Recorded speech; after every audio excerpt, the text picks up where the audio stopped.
화경설이 사역회는 예언의 말씀을 담대히 증거함으로 성도들의 기름과 등을 준비하는 신부를 단장시키므로 사랑하는 성도들을 닥쳐올 대환난에서 건져내고 천년왕국의 축복을 누리게 하려는 사명자들로 우리 첫째 부활의 소망을 가지고 종말 사역의 사명을 준비하는 하나님의 종들입니다.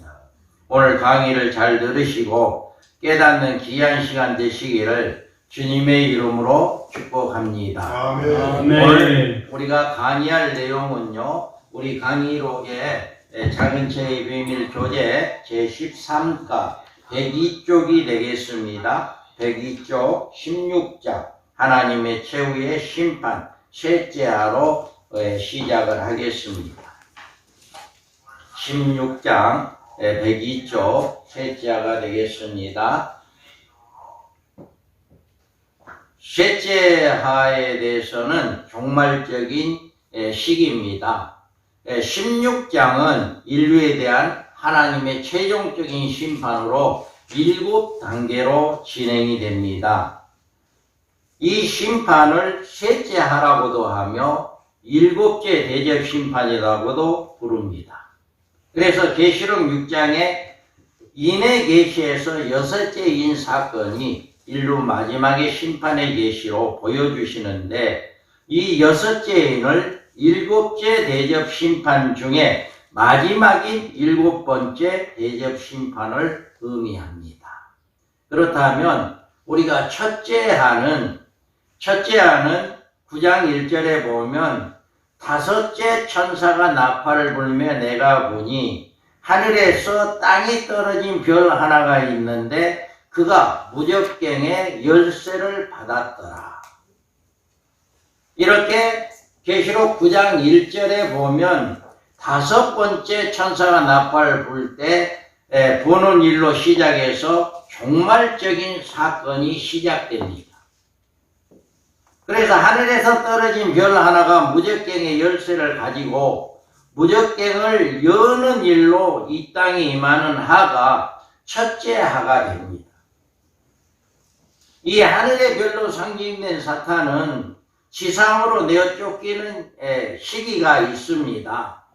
하나님의 교회를 최종적으로 핍박하고 이 땅에 후 3년 만에 대환난을 가져올 시기인 전 3년 반 마지막 시기나 아니면 적그리스도가 죽었다가 다시 살아나는 그 시기에 이런 이변이 일어나게 될 것입니다. 이처럼 사탄이 하늘에서 지상으로 내쫓기자 그가 땅에서 남자를 낳은 여자를 핍박하는 일을 하게 됩니다. 남자를 낳은 여자란 계시록 12장 1절에 나오는 해를 입은 한 여자로 하나님의 교회를 말하는 것입니다. 교회에 대한 이 같은 사탄의 최종적인 핍박은 첫째 하로 나오는 다섯 번째 나팔 사건인 것입니다. 그래서 전 7년 환난 중에 유일하게 하나님의 교회가 당하는 환난을 계시록 7장 14절에서 내가 말하기를 내 주여 당신이 아시나이다 하니 그가 나에게 이르되 이는 큰 환난에서 나오는 자들인데 어린 양의 피에 그 옷을 씻어 희게 하였느니라. 아멘. 네. 이 다섯 번째 나팔은 큰 환난에서 나오는 자들로 어린 양의 피에 그 옷을 씻어 전 세계에 흩어져 있는 준비된 신부들인 흰옷 입은 무리를 이끌어내시는 것입니다. 그래서 전 3년 반 마지막 5달간 짐승과 음녀로부터 교회가 받는 큰 환난 5개월이 지나면 예비처로 옮겨지는 이런 축복을 받게 됩니다. 이것이 바로 첫째 하다라고 하는 것입니다. 그 다음에 우리가 둘째 하를 보면은요, 둘째 하는 첫째 하가 끝나는 시점에서 바로 이어서 둘째 하가 이어집니다. 둘째 하는 계시록 9장 13절에서 16절 말씀에 있는데요. 여섯째 천사가 나팔을 불며 내가 들으니 하나님 앞 금단 네 뿔에서 한 음성이 나서 나팔 가진 여섯째 천사에게 말하기를 큰 강 유브라데에 결박한 네 천사를 놓아주라 하매 네 천사가 놓였으니 그들은 그 연월 일시에 이르러 사람 3분의 1을 죽이기로 예비한 자들이더라. 마병대 수는 2만만이니 내가 그들의 수를 들었노라. 아멘. 아멘. 이와 같이 13절로부터 인류의 종말이 일어날 종말적인 무서운 세계대전의 계시가 나옵니다. 이 전쟁은 유브라데 전쟁이라고 부르며 이 전쟁으로 인하여 세계 인류의 3분의 1이 죽게 됩니다. 이 전쟁이 여섯째 천사의 나팔로 임하는 둘째 해인 것입니다. 그러면 이 둘째 해가 임하는 시기에 대해서 계시록 11장에서 이야기를 해주고 있는데요. 11장 13절에 14절에 보면 그때 큰 지진이 나서 성 10분의 1이 무너지고 지진에 죽은 사람이 7천이라 그 남은 자들이 들어와여 영광을 하늘의 하나님께 돌리더라. 둘째 해는 지나갔으나 보라 셋째 해가 속히 이르는도다. 아멘. 아멘. 이와 같이 둘째 해로 불러지는 유브라데 전쟁은 계시록 11장 13절에서 큰 지진으로 나옵니다. 그것은 14절에서 이 큰 지진이 사건을 둘째 해가 지나갔다는 말로 표현해 주고 있습니다. 그렇기 때문에 두 증인이 1260일간 종말적인 예언사역을 마치고 순교당한 후 하늘로 부활 승천하게 되며 그때 그 사건과 거의 동시에 큰 지진이 일어나는데 이 지진이 둘째 해다라고 이렇게 말하고 있어요. 그렇기 때문에 둘째 해는 전 3년 반인 1260일간 예언사역이 마쳐지고 두 증인이 부활 승천한 그 시점에서 일어나기 때문에 전 3년 반이 끝나고 후 3년 반에 들어가는 바로 그 시기가 되는 것이다. 그래서 유브라데 전쟁은 7년 환란 중에 후 3년 반 초반에 세계 4대 열강들의 군사적인 충돌로 야기되는 세계대전이 일어날 것입니다. 그러면 이 둘째 해가 7년 환란 중에 유브라데 전쟁이 전 3년 반에 속하지 아니하고 후 3년 반에 들어가자마자 이렇게 유브라데 전쟁이 일어나게 되느냐. 그 이유는 하나님께서 그의 백성들에게 회개할 기회를 주기 위해서 두 증인의 활동기간으로 1660일간 전 3년 만에 예언기간을 주시어 그들을 회개하게 합니다. 그래서 회개하게 해서 그들을 오게 하고 또 하나님의 백성들이 이 전쟁의 피해자가 돼서 3분의 1이 죽게 되는 그는 피해자가 돼서는 안 되기 때문에 전 3년 만이 끝나고 나서 바로 후 3년 반에 들어가자마자 이렇게 유브라데 전쟁이 시작되고 또 두 증인들이 1260일 동안 복음을 증거하는 그 기간 동안에 이 전쟁이 일어나게 된다면 두 증인도 예외 없이 3분의 1이 죽을 수가 있잖아요. 그렇기 때문에 우리가 이 하나님께서 이렇게 전 3년 만이 끝나고 두 증인들이 순교하고 부활 승천하고 또 슬기로운 5 처녀들이 하나님의 예비한 곳에 들어가고 난 다음에 나자마자 곧바로 이렇게 둘째 해로 해서 인구 3분의 1을 죽게 하는 이런 일을 하게 될 것이다.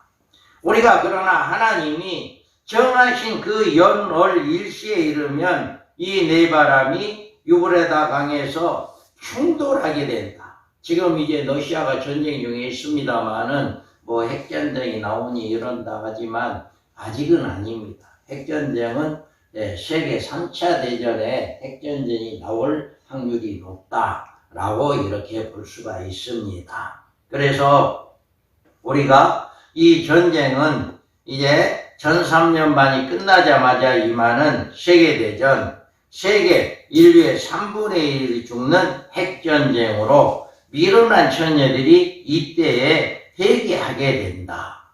둘째 하 때 미련한 처녀들, 3년 만에 떨어진 그 성도들이 회개하게 되어진다. 라고 하는 것을 우리가 볼 수가 있습니다. 그러면 셋째 하는 계시록 16장 17절에 18절에 나옵니다. 일곱째 천사가 그 대접을 공중에 쏟음에 큰 음성이 성전에서 보좌로부터 나서 이르되 되었다 하시니 번개와 음성과 우레소리가 있고 또 큰 지진이 있어 얼마나 큰지 사람이 땅에 있어 온 이래로 이같이 큰 지진이 없었더라. 다음에 이와 같이 7대 대접 심판은 인류 마지막 시기에 이 세상에 쏟아붓는 하나님의 진노의 재앙입니다. 이 심판의 시기는 후 3년 반 마지막 시기이며 이 심판은 7째 나팔 또는 셋째 하라고 부릅니다. 그래서 후 3년 반 후반기에 일어나며 후 3년 반에 남은 성도들을 제외한 모든 인류가 거의 짐승의 표를 받는 시기가 됩니다.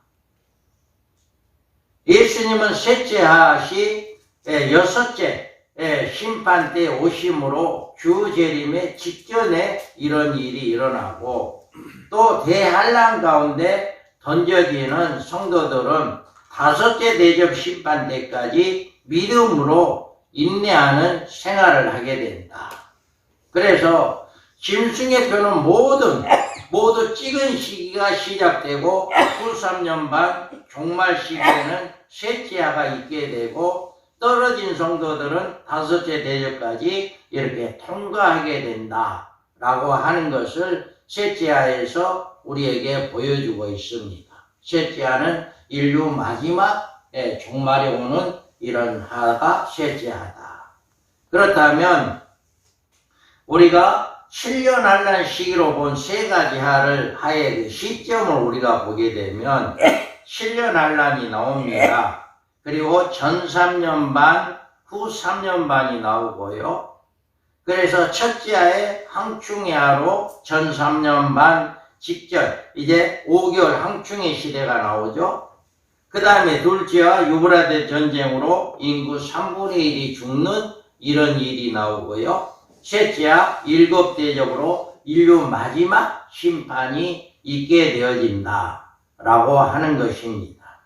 자, 그렇다면 우리가 셋째 할 진행에서 7대접 심판, 우리가 여기에서 대접 심판이 이 지구상의 마지막으로 행해지는 심판입니다. 이 대접 심판이.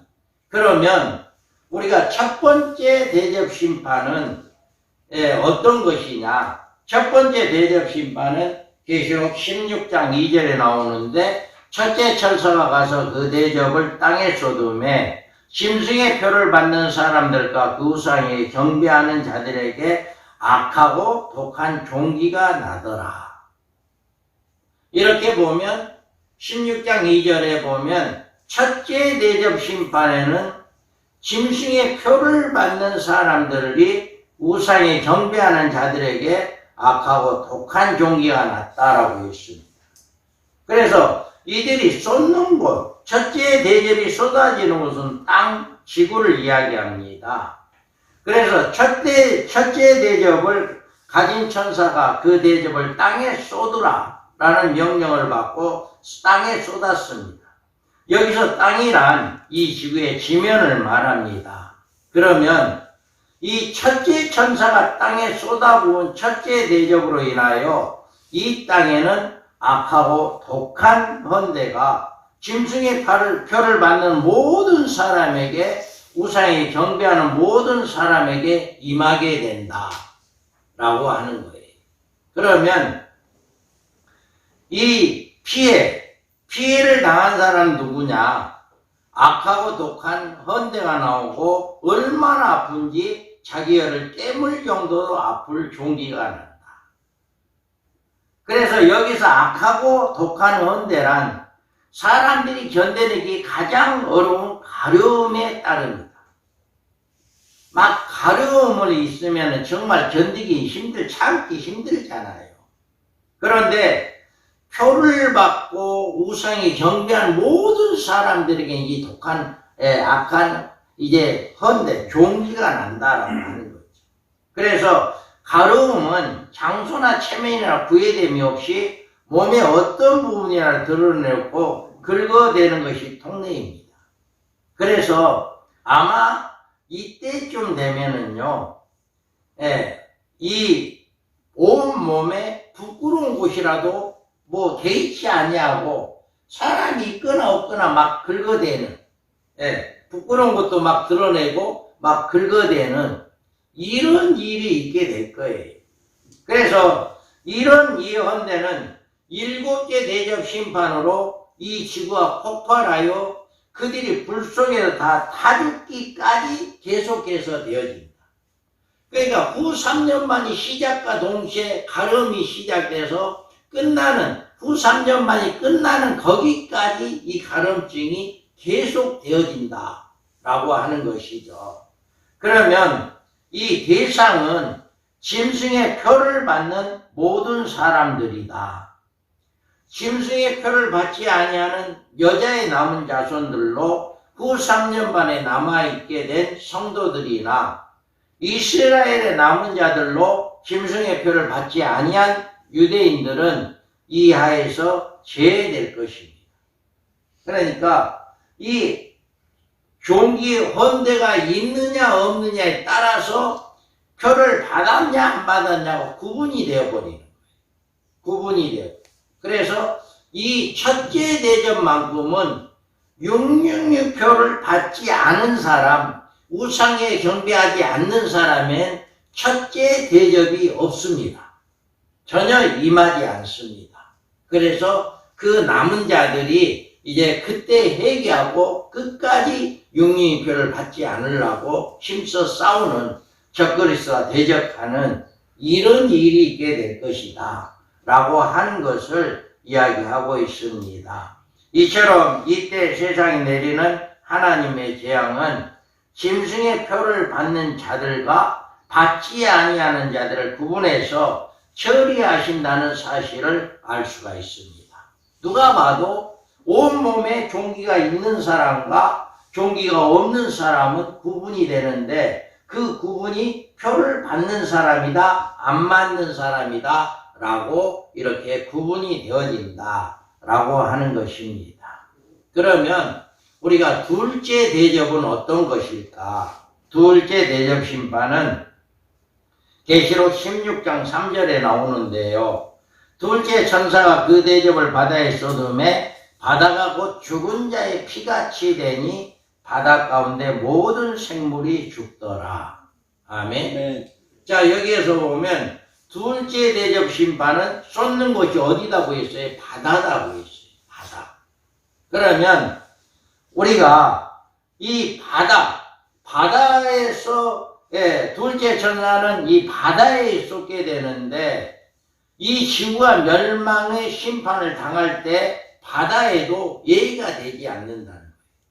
그러니까 지구가 멸망할 했을 때 바다도 예의 없이 하나님의 심판이 있게 되어진다는 거죠.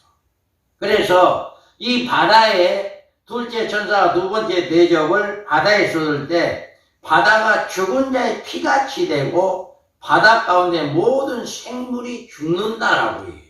피가 있으면 어떻게 고기들 생물들이 살 수 있겠어요. 그래서 둘째 대접이 이렇게 내려질 때 온 바다가 피가 되어진다 라고 하는 거예요. 그래서 피에는 바다의 죽은 자의 피같이 되어 바다의 모든 생물이 죽은 자의 피가 되고 다음에 대상으로는 바다의 모든 생명체다 라고 이야기해요. 스바다서 1장 2절에 3절에 보면 여호와께서 가라사대 내가 지면에서 모든 것을 진멸하리라. 내가 사람과 짐승을 진멸하고 공중의 새와 바다의 고기와 그에 거치게 하는 것과 악인들을 아울러 진멸할 것이라. 내가 사람을 지면에서 멸절하리라. 나 여호와의 말이니라. 아멘. 아멘. 이와 같이 스바냐 선지자를 통해서 마지막 때 이렇게 진멸한다라고 하는 것을 말씀을 해놓고 있습니다. 이 사태가 이쯤 되면 국가 간의 무역이나 수출입이 끝나는 거예요. 지금 뭐 중국이 코로나로 인해서 항을 다 막아버리니까 완전히 수출이 끊어졌다. 이런 이제 어려움이 왔다라고 이야기를 하잖아요. 그런데 바다가 전부 다 피가 돼버리면 배가 다닐 수가 없는 거죠. 그러니까 올 수도 돼버린다고 보면 됩니다. 그래서 바다를 이용해서 움직였던 모든 일이 일시에 올 수도 되고, 그리고 바다 가운데서 많은 생물들이 살아있는데 그 모든 것들이 이렇게 죽게 되어지는 이런 일들이 둘째 대접에서 오게 된다라고 하는 것입니다. 그래서 노아의 시대에 물이 생명체에 대한 심판이 없었지만 마지막 때에는 땅에 저주받은 모든 생명체에게 미치는 예의가 아니고 또 바다에 있는 모든 생명체도 이렇게 둘째 대접 마지막 심판 때는 임하게 된다는 것입니다. 그래서 인류 종말에는 이처럼 끔찍스러운 재앙들이 연속해서 일어납니다. 그래서 7대 대접을 공기 가운데 쏟아서 이 지상의 모든 것이 완전히 멸망하고 소멸될 때까지 하나님의 손길은 결코 쉬지 아니할 것이다. 대접 심판이 시작되면 쉬지 않습니다. 우리는 이 같은 심판의 표적이 되어 이런 재앙을 받아서는 안 됩니다. 하나님께서는 그의 백성들로 후 3년 만에 있을 무서운 심판의 재앙에서 벗어나 안전한 보호를 받게 하려고 1260일간 회개의 기간을 주십니다. 그리고 충성되고 진실된 종들로 예언의 말씀을 전하게 하시어 그 말씀을 듣고 지키는 생활을 통해서 신부단장을 시키는 교회가 되어지는 이런 일들을 하게끔 하기 위해서 마지막 때 두 증인의 사명자들을 이렇게 일깨우고 있다.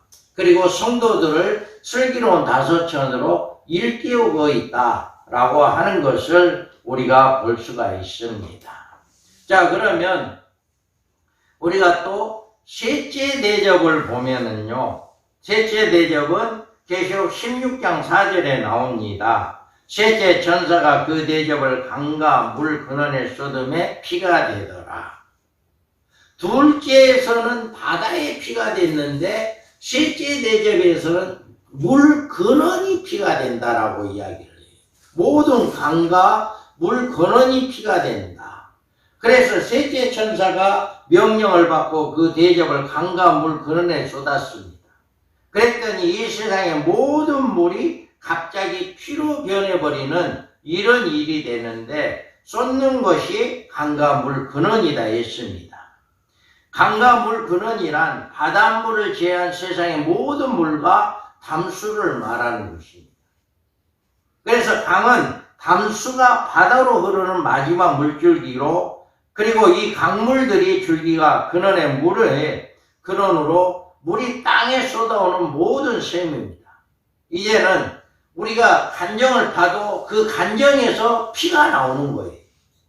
아마 이때쯤 되면 정수기에서도 물이 피로 나올 거예요. 이 셋째 대접이 쏟아진다고 하면 정수기에서 나온 물도 피가 될 거예요. 그래, 모든 물이 다 피가 된다라고 하는 거예요. 그래서 피에는 모든 물이 피로 변합니다. 아무리 정수된 물도 그게 소양이 없이 대접 심판을 셋째 대접으로 인해서 피로 바꿔지고 대상은 모든 인류가 피를 마시게 된다. 그래서 살아있는 모든 인류가 물 대신 피를 마시게 되는데 이것은 성도들과 선지자들의 피 흘림의 보응입니다. 이 같은 물의 심판에 대해서 물을 차지한 천사가 하나님의 영광을 돌리며 이처럼 말을 합니다. 전에도 계셨고 시방도 계신 거룩하신 이여 이렇게 심판하시니 의로우시도다. 저희가 성도들과 선지자들의 피를 흘렀으므로 저희로 피를 마시게 하심이 합당하시도다. 아멘. 아멘. 많은 선지자들의 피를 흘리게 했기 때문에 그 피값을, 피를 흘린 대신 너희들이 그 피를 마셔야 한다 라고 하는 것을 이야기하고 있습니다.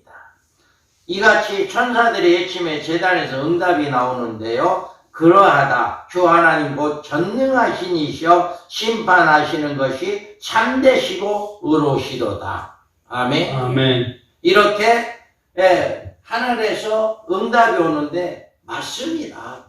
이렇게 선지자들을 피로 죽게 한 그 사람들을 피를 마시게 한 것이 맞습니다.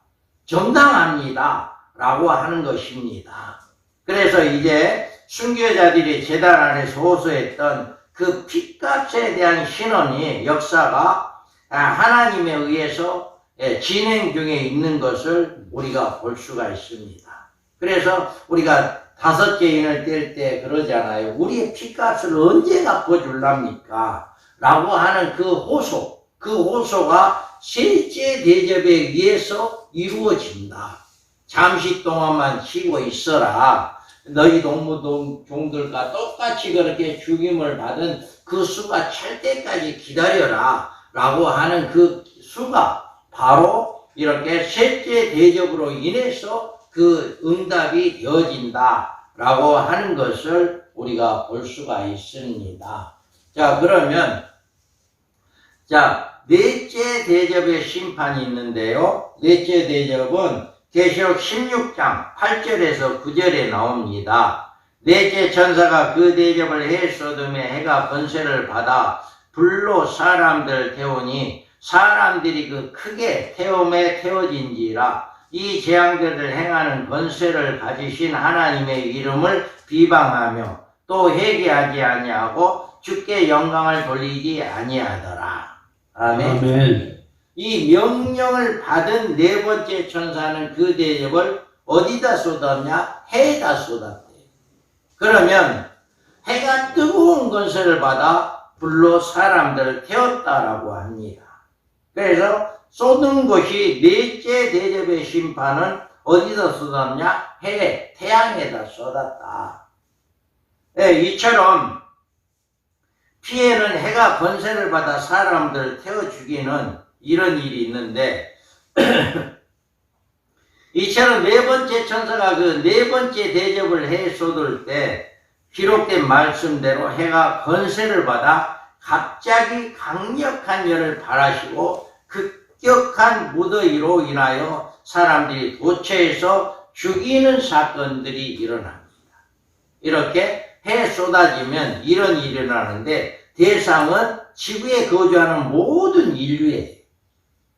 모든 인류에. 그래서 지상에 그때까지 거주하는 모든 인류들이 해를 받게 되는데 후 3년 반에 남은 성도들은 피할 수가 없습니다. 이처럼 네 번째 천사가 그 네 번째 대접을 해 쏟을 때 기록된 말씀대로 해가 권세를 받아 갑자기 이렇게 급격한 무더위로 사람들을 도처에 죽이는 거예요. 우리가 살아가고 있는 이 지구에서 태양의 평균 1억 4,960만 킬로나 떨어져 있대요. 우리가 살고 있는 지구에서 태양의 거리가 1억 4,960만 킬로. 그래서 떨어진 궤도를 돌고 있는데 태양의 크기는 그 직경이 139만 킬로 돼요. 직경이. 그리고 지구의 부피에 비해서 130만 배 가량 되는 거대한 물체답니다. 우리가 살고 있는 지구에 130만 배가 된대요.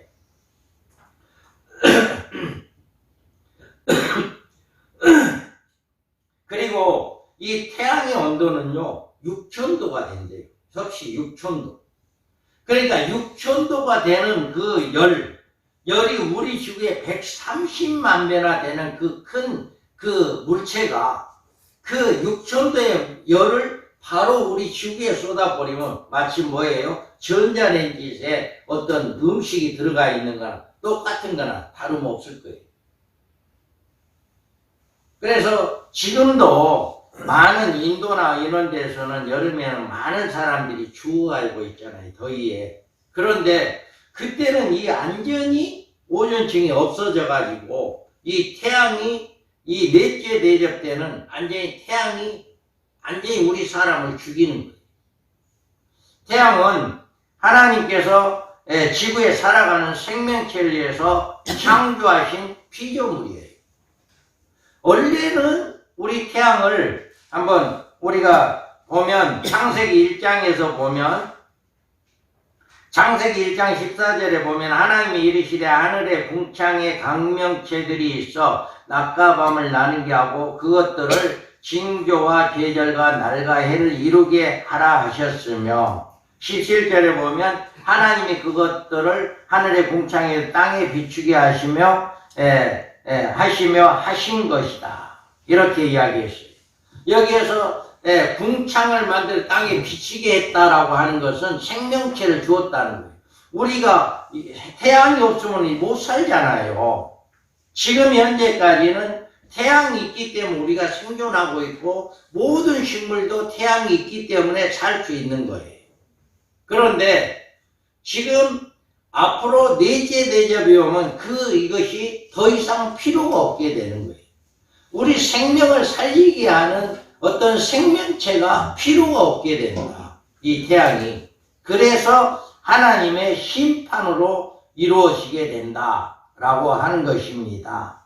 우리가 이와 같이 이런 재앙 속에서 말할 수 없는 공경을 당하는 자들 중에 자신들의 잘못을 회개하고 하나님께 두 손 들고 항복해야 함에도 불구하고 이 재앙들을 행하는 권세를 가지신 하나님의 이름을 해방하며 또 회개하여 영광을 돌리지 아니하더라. 16장 9절에 이렇게 이야기를 해요. 이렇게 태양의 빛에 다 죽어가고 있으면서도 그들은 회개를 하지 않고 오히려 하나님을 대적하고 하나님을 핍박하는 이런 일이 있게 된다라고 하는 거예요.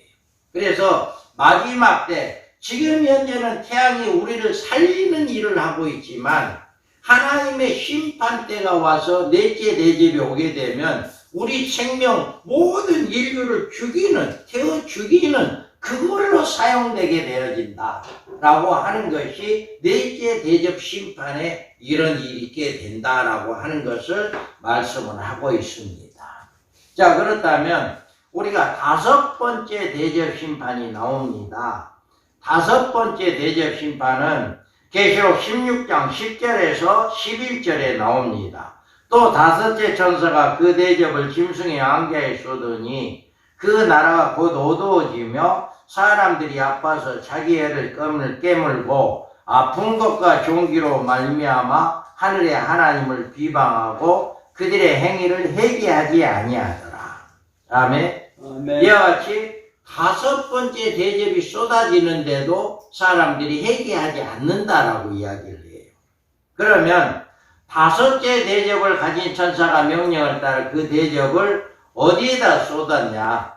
짐승의 보좌에다 쏟았다라고 이야기합니다. 짐승의 보좌는 적그리스도가 다스리는 세계적인 본부를 이야기합니다. 우리는 짐승의 보좌가 어느 나라에 펼쳐질지는 모릅니다. 그런데 짐승의 보좌가 있는데 다니엘서 11장 45절에 보면 종말에 등장할 적그리스도의 보좌에 대해서 그가 장막 궁정을 바다와 영화롭게 거룩한 산 사이에 베풀 것이다. 장막 궁전을 바다와 영화롭고 거룩한 사이에서 베푼다. 그러니까 바다와 거룩한 산 사이에다가 궁전을 베푼다라고 이야기를 해요. 그러면 이곳은 아마 예루살렘 가까운 지중해 어느 지역이 되지 않을까. 앞으로 그러니까 적그리스도의 적그리스도 본부가 지중해 어느 부분이 되지 않을까. 그런데 그곳에 다섯 번째 심판이 임하게 된다라고 하는 거예요.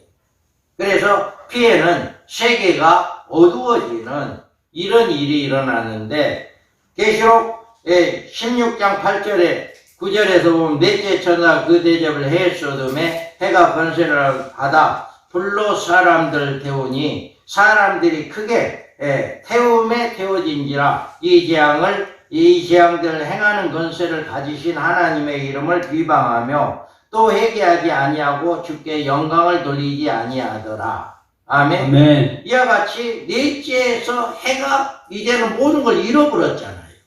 넷째 대접에서 해가 모든 걸 잃어버렸으니까 이제 다섯째 대접에서는 재앙이 세상에 말할 수 없는 고통으로 오게 되고 종말적인 하나님의 심판이 대단히 더럽게 이루어진다.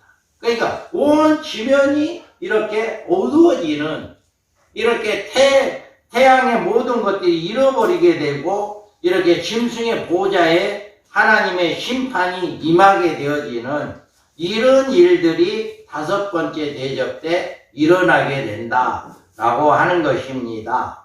우리가 명심해야 할 일은 그리스도를 대적하는 무리, 그리스도를 떠난 무리는 말할 것도 없을 것이고, 또 미련한 처녀들도 비유된 성도들도 제때 회개하지 못하면 다섯째 대접 심판까지는 무서운 환난 과정을 거쳐야 한다. 남은 유대인들도 후 3년 만에 떨어진 성도들도 이 그러니까 첫 번째 대접은 해당이 안 되잖아요. 첫 번째 대접은 육륜표를 받지 않는 사람들은 해당이 안 되기 때문에 첫 번째 대접은 해당이 안 되지만 둘째 바다가 강이 피가 되는 그 피를 마시는 것은 해당이 됩니다. 그리고 태양의 그 뜨거운 열도 해당이 되고, 그리고 다섯 번째 짐승의 보좌에 떨어지는 이것도 이 남은 자들과 유대인들은 해당이 되는 거예요. 그래서 이 다섯 번째 대접까지는 이렇게 남은 자들이 해당이 된다. 그렇기 때문에 이런 모든 앞으로 되어질 일들을 알고 있기 때문에 하나님은 반드시 이런 일을 한다고 말씀하고 있기 때문에 우리는 성도들에게 이렇게 늘 이런 앞으로 되어질 일들, 하나님의 약속을 성도들에게 증거하고 그 성도들이 늘 깨어서 기름을 준비해서 슬기로운 다섯 처녀가 되어 이런 재앙에 전혀 해를 당하지 않는, 후 3년 만에 떨어지지 않고 하나님의 예비한 곳에 들어가서 안전하게 후 3년 만을 보호를 받을 수 있는 그런 성도들로 양육되어지는 이런 역사가 있어야 한다라고 하는 것을 우리는 많은 성도들에게 이런 대접 심판에 대해서도 많이 전해줘야 합니다. 그래서 다섯째 대접 심판 때에는 이렇게 짐승의 보좌에 쏟아지게 된다라고 하는 것입니다. 그래서 적그리가 통치하는 모든 세상에 이렇게 쏟아진다. 그러면 여섯째 대접 심판이 나옵니다. 여섯째 대접 심판은 12절에 나오는데, 또 여섯째 천사가 그 대접을 큰 강 유브라데에 쏟음에 강물이 말라서 동방에 오는 왕들의 길이 예배되었더라. 다음에 다섯째까지 대접 심판이 이 세상에 온통 쑥밭으로 만들어 놓았습니다. 그리고 온 세상에 만신창이가 된 것이고 온 바다는 피로 검붉어지고 또 육지의 모든 것들도 다 피가 되어지는 이런 일들을 했고, 또 뜨거운 햇빛으로 사람들이 무더위에 태워 죽어가는 이런 일들이 일어나게 되는 거예요. 그래서 다섯째 대접 심판까지는 정말 혀를 깨물면서 고통당하는 그런 일들을 이렇게 하게 될 거예요. 그래서 이런 상황에서 이제 여섯째 대접 심판, 일곱째 대접 심판이 나와요. 그러면 이 여섯째 대접 심판에 어떤 일이 일어나느냐? 큰 강 유브라데에 쏟는다라고 이야기해요. 이게 아마겟돈 전쟁의 발생인데요. 인류 역사의 기원은 유브라데 강의 중요한 위치를 차지합니다. 창세기에 보면 유브라데 4대강 유브라데 강이 나오잖아요. 그래서 거기서부터 인류 생명이 살리는 이런 역사가 일어나는데 인류 마지막에도 어디서 유브라데 강에서 또 전삼년만이 끝나고 둘째 하 때 이 유브라데 강에서 인구 3분의 1이 죽는 이런 일을 하게 되고 마지막 여섯째 천사 대접 심판할 때도 큰강 유브라데 강에 이렇게 쏟아진다라고 합니다. 이것은 요한계시록에서 두 번의 대결 결전장으로 이렇게 등장하는가? 그 이유에 대해서는 우리는 요한계시록을 찾을 수 있는 것은 이곳의 중동 지역의 핵심지로 이 지역의 중심지로 종말적인 전쟁이 일어나게 되며 주의 재림 시에 적그리스도의 적전 역시 아마겟돈에서 있게 되어진다. 그러니까 인류 세계 3차 대전도 이 유브라데 강에서 일어나고 또 예수님이 재림할 때 짐승 적그리스도를 무찔리는 이거 역시 이 유브라데 강에서 일어나게 된다라고 하는 것입니다. 그래서 이 대상은 강물이 말라서 아마겟돈으로 오는 동방의 앙들의 길을 예비했다라고 이야기합니다.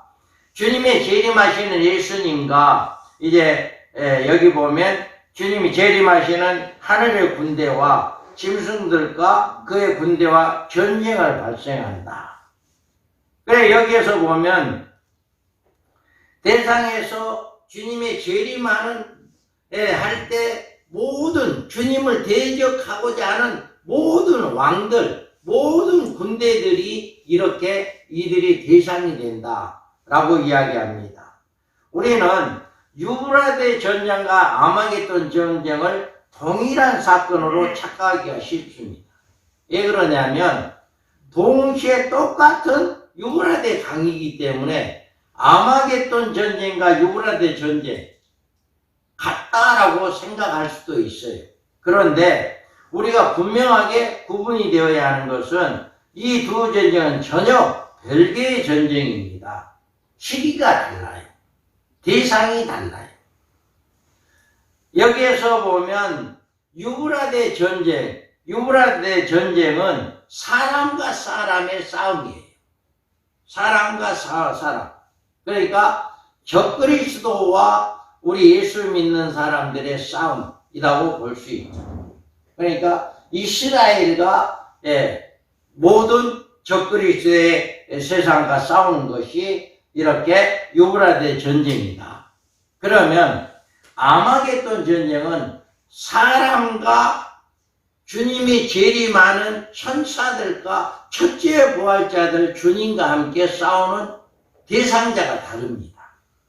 그리고 시기가 다릅니다.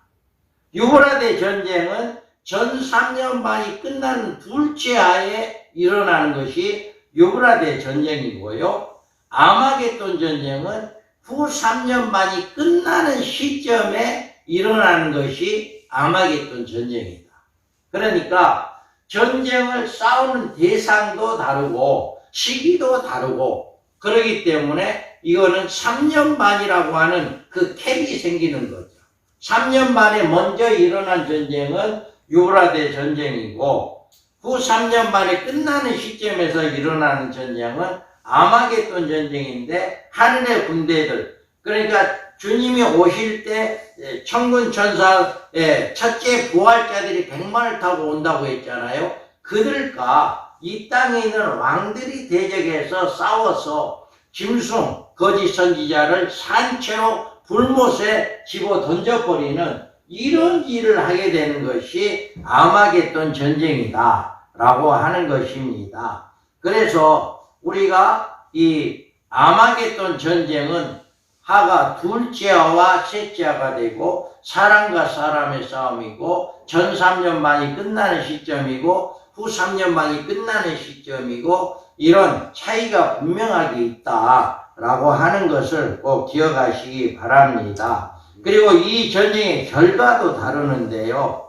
유브라데 전쟁은 결과는 인구 3분의 1이 죽지만 이 아마겟돈 전쟁은 적그리스도와 거짓 선지자가 현장에서 생포로 잡혀서 영원한 불못에 던져지는 이런 일을 하게 되잖아요. 그러니까 이 아마겟돈 전쟁과 유브라데 전쟁은 피해를 당하는 대상도 다르다 이거죠.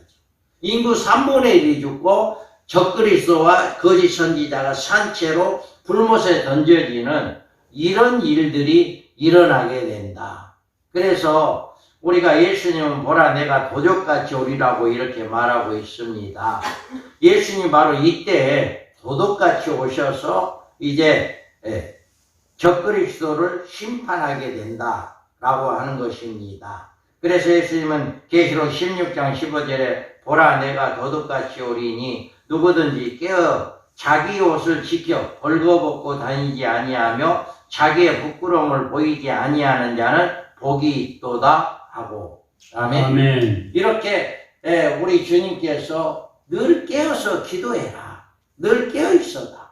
그래 우리 성도들을 늘 깨우게 하는 목적이 뭐냐? 바로 이런 대적 심판을 당하지 않게 하기 위해서 우리 성도들을 일깨우는 일을 해야 한다라고 하는 것입니다. 그래서 여섯째 대적 심판은 큰 강 유브라데에서 쏟아지는데 아마겟돈 전쟁으로 주님이 재림할 때 첫째 부활자들과 이 땅에 있는 왕들이 싸우고 적그리스도와 짐승이 산채로 불못에 던져지는 이런 사건이 바로 여섯째 대적 심판의 사건으로 이어진다라고 하는 것을 우리가 알 수가 있습니다.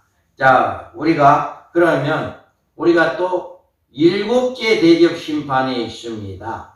일곱째 대적 심판을 쏟는 것은 공기 가운데 쏟고 지구와 둘레에 있다라고 이야기합니다. 17절에 보면 16장 17절에 보면 일곱째 천사가 그 대접을 공중에 쏟음에 큰 음성이 성전에서 보좌로부터 나서 이르되 되었다 하시니. 아멘. 아멘. 네. 이제 일곱째 대접 심판이 내려지는 차례가 되었는데, 그런데 여기서 지상에 있는 하나님의 백성들을 위한 하나님의 긴급 조치가 취해지는 놀라운 사건의 모습을 보고 우리는 지나가야 해요. 그러니까 다섯 번째 대접까지는 이 땅에 있는 모든 사람들이 거쳐야 하는 거고, 여섯째 대접은 적그리스도와 그 모든 그를 추종하는 사람들이 하늘에서 내려온 첫째 부활자들, 주님과 함께 그들을 멸망시키는 일이 되고, 이 일곱째 대접은 이 땅에 존재하고 있는 모든 것들이 다 이제 대상이 되는 거죠. 그래서 우리는 이 땅에 있는 모든 사람들이 다 대상이 되기 때문에 우리 전 3년 반에 예비처에 들어가 있는 사람과 후 3년 반에 다섯 번째 재앙, 이 대접 심판에 다 재앙을 받고도 육신의 표를 받지 않고 살아있는 사람들, 남은 자들, 남은 유대인들, 이런 사람들이 이 땅에 있다면 이 사람들을 여전히 일곱째 대접 심판에서는 벗어날 길이 없습니다. 벗어날 길이 없어요. 그렇기 때문에 일곱째 이 대접 심판에서는 이 지구를 떠나야 하는 거예요. 이 지구를.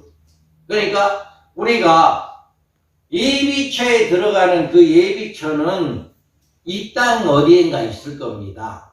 이 지구 어디엔가 있을 거예요. 하나님 예비할 곳이다 했기 때문에 이 땅 지구 어디엔가 있을 거지만 일곱째 대접 때에는 그것이 아니다. 일곱째 대접 때에는 이제 이 지구상에 이런 일이 있기 때문에 이런 일이 일어나게 되는데요.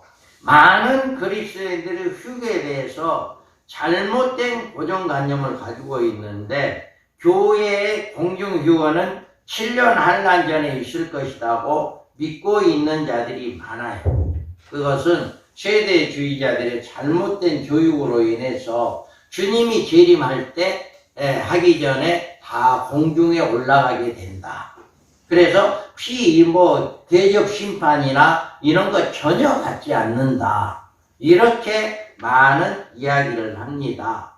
그런데 이런 경우가 미국에서 세대주의 신학 공부를 하고 선교사들이 미국에서 이제 와서 많은 잘못 가르침에 있어서 이런 일들이 일어나게 된 거죠.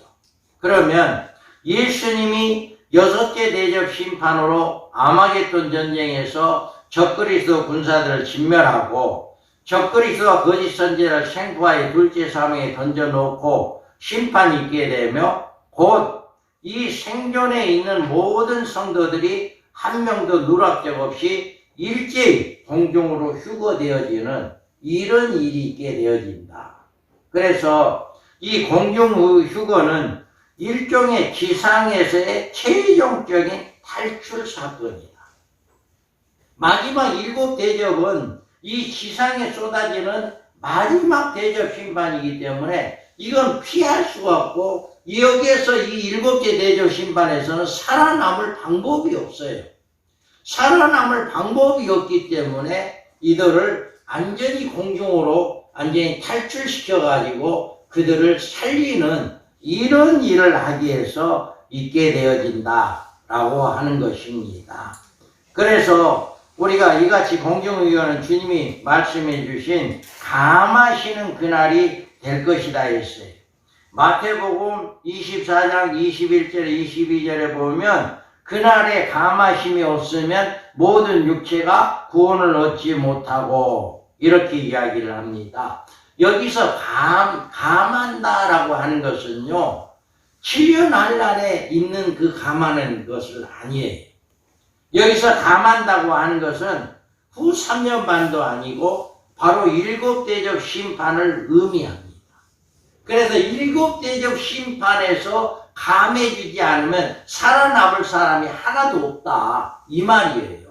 그래서 7 대접 심판 때 너희들을 내가 감해주겠다라고 하는 7개 대접 심판 때 너희들을 하늘로 올려서 이제 너희를 안전하게 보호하겠다라고 하는 그 말씀이 바로 이렇게 있는 말씀이다. 그래서 마태복음 24장에 있는 그날들의 감하심이 없으면 모든 육체는 구원을 얻지 못한다.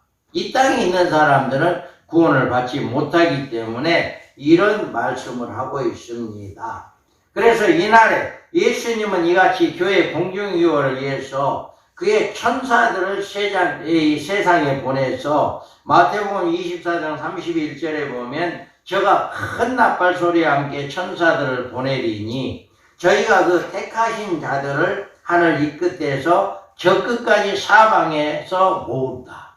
이렇게 마태복음 24장에서 마지막 때 이제 하늘 이 끝에서 저 끝까지 모든 육륜유표를 받지 않고 생명록에 기록된 모든 사람들을 불러서 이제 공중으로 휴거시켜지는 이런 일을 하게 되어진다라고 하는 것입니다.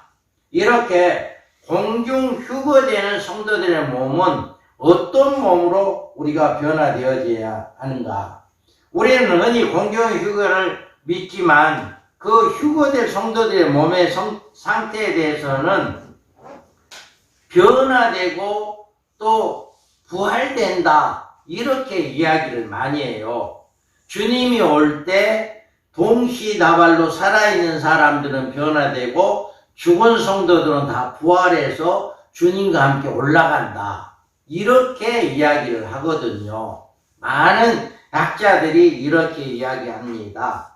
그런데 이 같은 주장은 데살로니가 전서 4장 17절의 공중휴거와 고린도 전서 15장 51절의 호련한 변화를 서로 같은 사건으로 연결시키는 데 있어서 착각한 거예요. 그러니까 데살로니가 전서 4장에 있는 말씀, 만약에 우리가 신체가 변화받은 후 공중으로 휴거된다면 공중 휴거의 의미가 전혀 없어집니다. 변화란 말은 일종의 부활의 형태를 이야기하는데 죽은 사람이 다시 살아나는 것을 부활이라고 하고 살아있는 사람은 죽지 아니할 몸으로 바뀌어지는 것이 변화입니다. 이 같은 일종의 최종적의 부활의 날에 동시에 있게 된다. 만약 주의 재림시에 죽은 성도들이 또는 모두 부활하고 살아있는 성도들이 변화받는다. 그런다면 우리는 공중에 갈 필요가 없는 거죠. 이미 다 죽은 사람들이 부활했고 살아있는 사람이 다 변화했다면 구태여 공중에 갈 필요 없죠. 바로 우리가 어디 가야 해요? 백보자 심판대 가든지 아니면 새 예루살렘에 들어가든지 그래야 맞죠. 그런데 여기에서는 많은 사람들이 이렇게 부활체나 변화체가 이렇게 서로 같이 생각을 하고 있는 이런 잘못된 생각을 하고 있습니다. 그렇다면 데살로니가전서 4장 17절에 나오는 공중휴거는 성도들의 변화란 언급이 전혀 없습니다. 그 후에 우리가 살아남은 자도 그 저희와 함께 구름으로 끌어올려 공중에서 주를 영접하게 하시리니 이렇게 말해요. 그래서 데살로니가전서 4장 17절에는 변화란 말이 전혀 없어요. 변화란 말이 전혀 없는데 우리가 저희와 함께 구름 속으로 끌어올려 이 말은 중간에 아무런 변화됨이 없이 그대로 되어진다. 그리고 저희라고 한 부활 성도들은 하늘의 군대로 아마겟돈에 내려왔을 순교자들을 이야기합니다.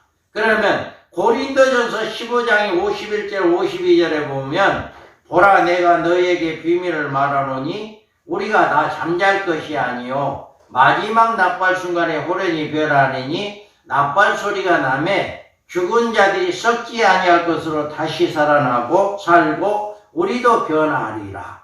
이렇게 고린도전서 15장에서는 부활하고 변한다 라고 이야기를 해요. 그러면 데살로니가전서 4장 17절과 고린도전서 15장 51절과의 이 차이는요, 1000년이란 세월이 차이가 납니다. 1000년.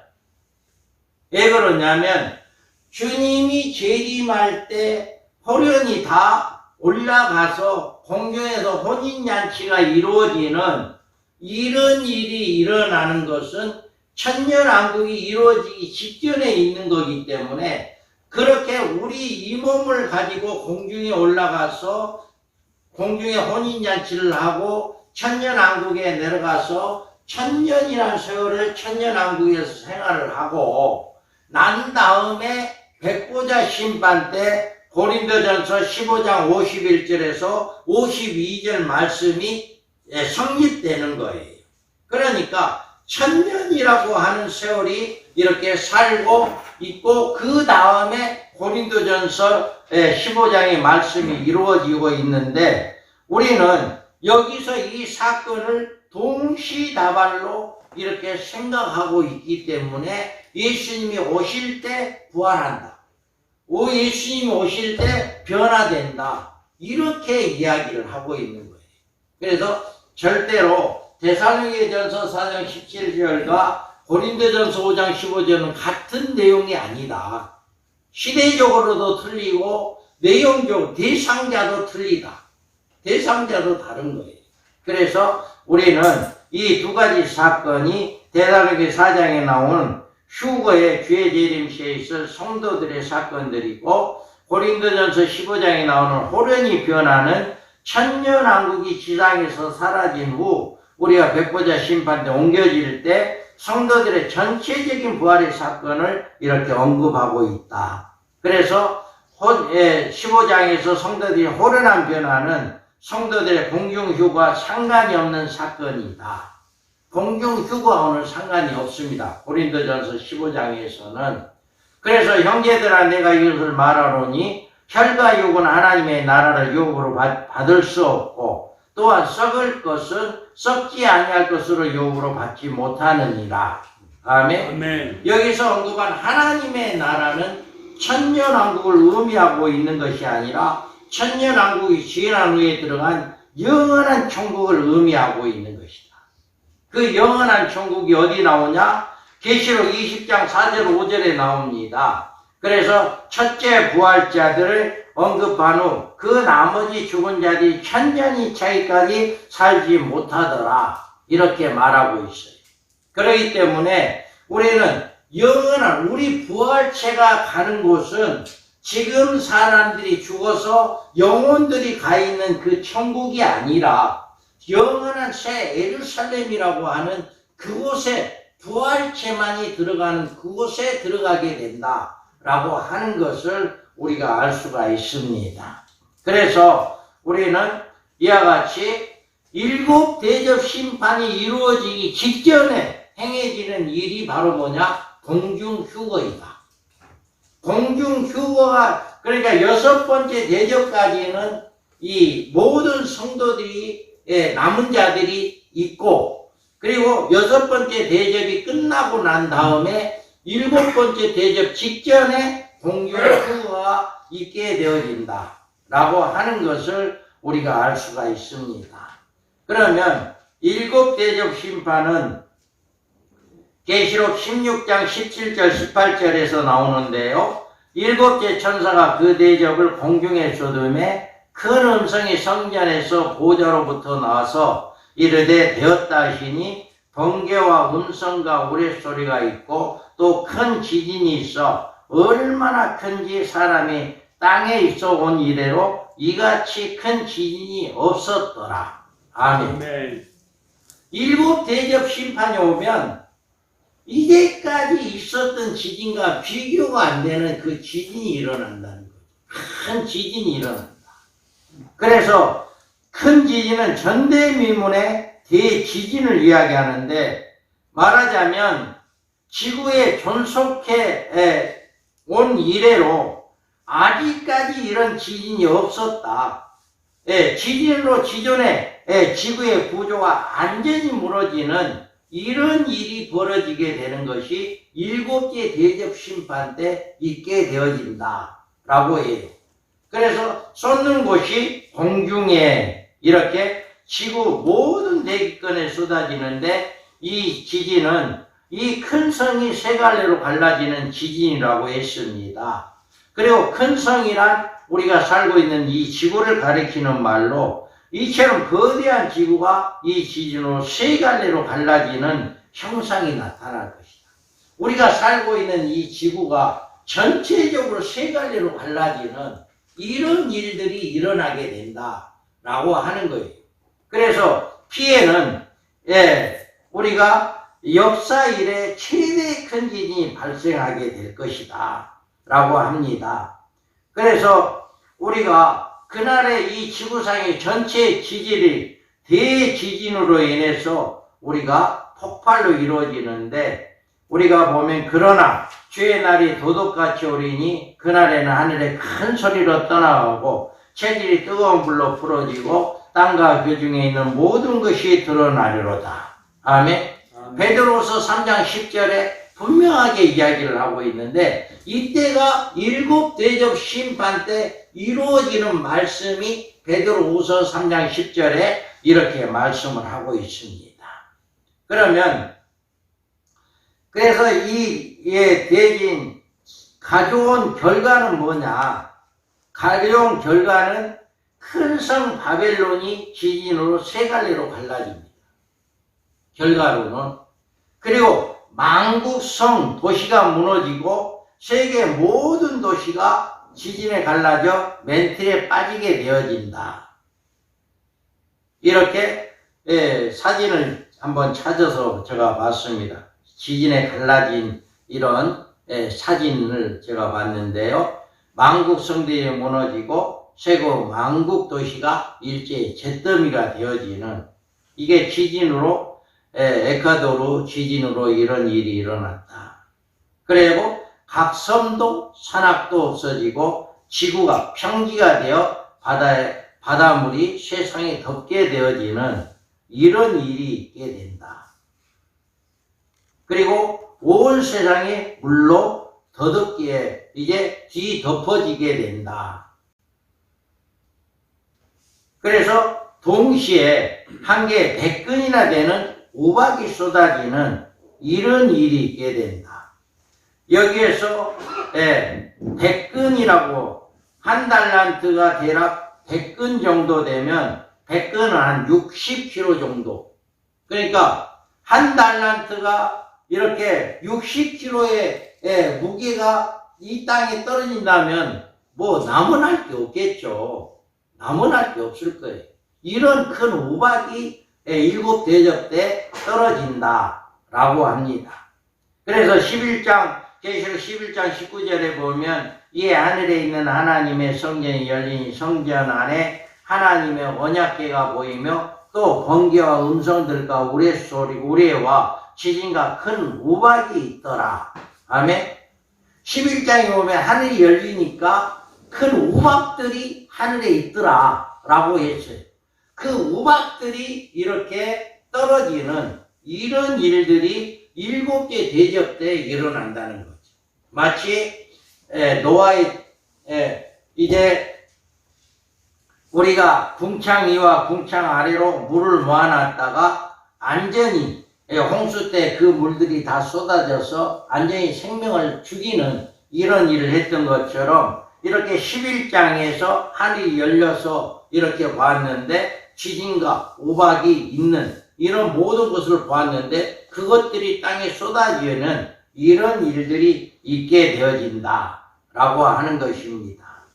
그래서 이때 지구는 어떤 현상이 일어나게 되는가 라고 보면 지구가 폭발함으로 인류의 종말이 오는데 베드로후서에 한번 읽어봅니다. 이로 말미암아 그때 세상의 물이 넘침으로 멸망하였으되 이제 하늘과 땅은 그 동일한 말씀을 불사르기 위하여 간수하신 바 되어 경건치 아니한 사람들의 심판과 멸망의 날까지 보존하여 두신 것이라.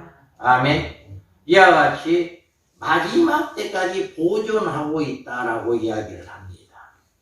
그래서 지구가 이렇게 큰 성 바벨론이 나오고 7째 대접 심판으로 인해서 그 천사가 공기 가운데 쏟음에 큰 지진이 일어나서 어찌 큰지 사람이 땅에 있어 오매 있어 이같이 큰 지진이 없었다 라고 이야기한 것처럼 이런 이 심판이 이 세상에서 회개하지 못한 죄인들의 겪는 마지막 재앙입니다.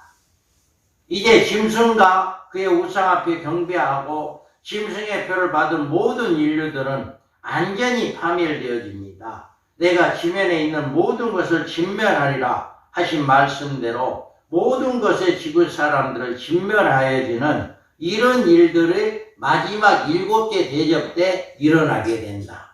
그래서 하늘에 휴게된 성도들 외에는 이 지구상에는 한 명도 존재할 수가 없다라고 하는 거예요.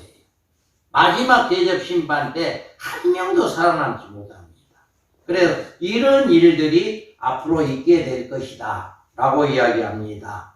그러면 마지막 지구에 폭발하는 그 상상들을 보면 지상 모든 산에 화산과 폭발로 마그마의 용암이 쏟아나고 이제 온 지구 땅이 갈라져서 갈라진 땅에 용암이 채워지고 강처럼 흐르고 또 지구 온 땅에 불이 쏟는 용광로처럼 되고 모든 생명체가 죽게 된다. 그래서 지상의 모든 도시가 지진으로 불에 타고 또 땅에 갈라지고 묻히게 되고 여기에서 보면 그러나 주의 날이 도둑같이 오리니 그날에는 하늘에 큰 소리를 떠나고 물질이 뜨거운 불에 풀어지고 땅과 그 중에 있는 모든 일이 드러나리로다. 아멘. 이와 같이 모든 것들이 드러나여지는 이게 바로 7개 대접 심판이다 라고 하는 것입니다. 그래서 온 땅이 이렇게 뒤덮여지고 마침내 온 지구가 바닷물에 잠겨서 둘째 날 상태로 돌아가고 이 상태에서 새하늘과 새 땅인 천년왕국의 재창조가 이루어지고 후 3년 반 끝에부터 지구의 심판까지 30일 그 후에 천년왕국이 탄생하는 까지 45일 75일간의 공중휴거 기간이 마치면 그리스도의 나라인 천년왕국에 입성하게 된다. 아멘. 우리가 베드로후서 3장 12절에 보면 하나님의 날이 임하기를 바라보고 간절히 사모하라. 그 날이 하늘에 불이 타서 풀어지고 물질이 뜨거운 불에 녹아지려니와 우리는 그의 약속대로 의가 있는 곳인 새하늘과 새 땅을 바라보도다. 아멘. 이와 같이 우리가 마지막 때 이렇게 일곱 대접 심판이 이 땅에 이루어질다라고 하는 것을 말씀하고 있습니다. 우리가 첫째부터 일곱째 대접까지 16장에 이렇게 자세하게 잘 나와 있습니다. 그래서 여러분들이 마지막 때 이 16장의 말씀을 여러분의 성도들에게 잘 전해 주어서 마지막 때 신부단장하는 이런 역사가 있기를 주님의 이름으로 축복합니다.